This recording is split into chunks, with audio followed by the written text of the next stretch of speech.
You can get in contact with us at www.cubnlive.com. We talk a lot about news, talk about Jesus, all kinds of things that are going on with people's lives, miracles, things that happen. There's a lot of things that goes on in people's lives that we just don't know, and I'm here to let you know what goes on in their lives. All right, what's on the news today at CUBN News? Did I just eat a bug? Bug just came right at me. Is it on my face? All right, Christian Club wins free speech fight at NC State. North Carolina in 2015, North Carolina State University reintroduced the renovated Talley Student Union as a place to share ideas and advocate for campus clubs. But administrators welcome some beliefs than others. According to the campus ministry Grace Christian Life, the group sued and finally convinced the school to alter its free speech policy.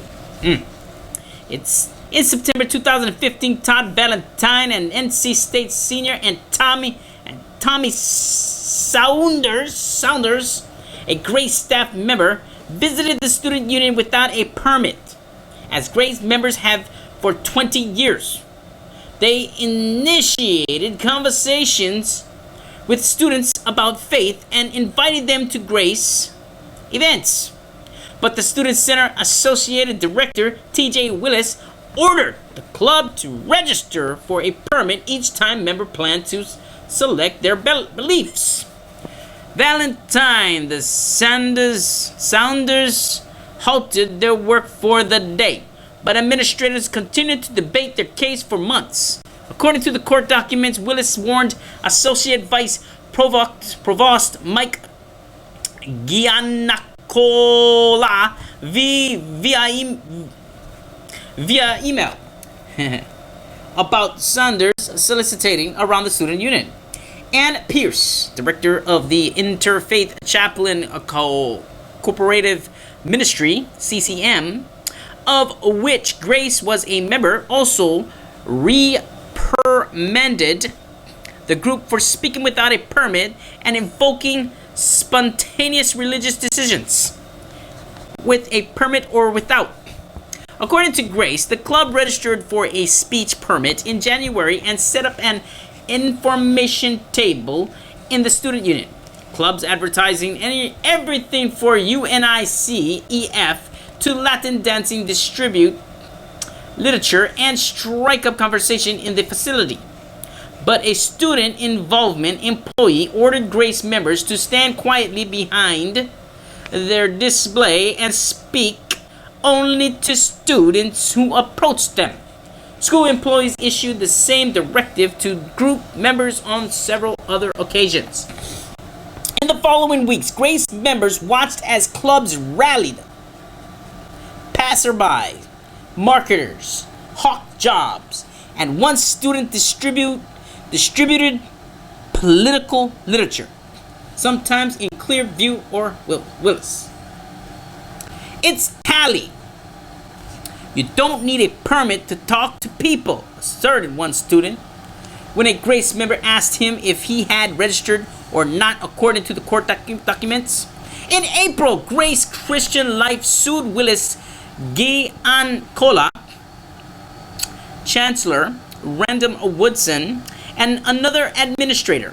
In a statement, Woodson said the lawsuit was without merit, superfluous on a campus where free speech is alive and well. Superfluous.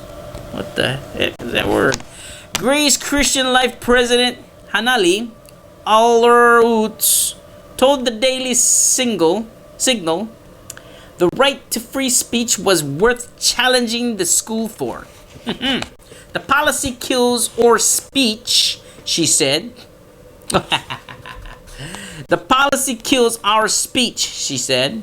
It puts a lot of fear in us so that when we desire to talk to somebody on campus, like a fellow student, there is always in the back of our mind a worry that we may be stopped or punished because the policy allows for that. It's like you gotta watch what you say. Doesn't make no sense. You gotta watch what you say. It's free speech. Free speech. What? What's so complicated about free speech? Free speech. What? On June 11, a district court issued a preliminary injunction against the speech policy. Come on! Ruling it encroached on Grace's free speech rights. After that ruling, the school agreed to settle the case. According to NC State spokesman Fred Hartman, the school decided to change the policy in the early July to avoid future legal fees and misplaced resources. As part of this decision, the university has revised and clarified its solicitation policy to better align with our intent and application of the procedure. Hartman said student groups, and their sponsored guests will no longer be required to reserve space in order to conduct non-commercial solicitation. On July 19, attorneys Representative Grace Christian Life withdrew their lawsuit against NC State. Students of any religious, political, or ideological persuasion should be able to freely and peacefully speak with their fellow students about their views without interference from university officials who may prefer one view over another, said attorney Tyson Lankofer, senior counsel with Alliance Defending Freedom. NC State did the right thing in revising its policy to reflect this instead of continuing to defend its previous policy, which was not constitutionally defensible. Molly Holston writes for World News Service, a division of World Magazine. You know what? This right here tells you that, our legal system is kind of getting jacked, because it's like in the olden days, everything was so simple. You do this and you don't do this. Nowadays, it's like you do this and you don't do this. But if you do this, you can't do that. And if you don't do that, you can't do that. That's stupid thing I have ever heard. Christian club wins free speech fight at NC State. Listen.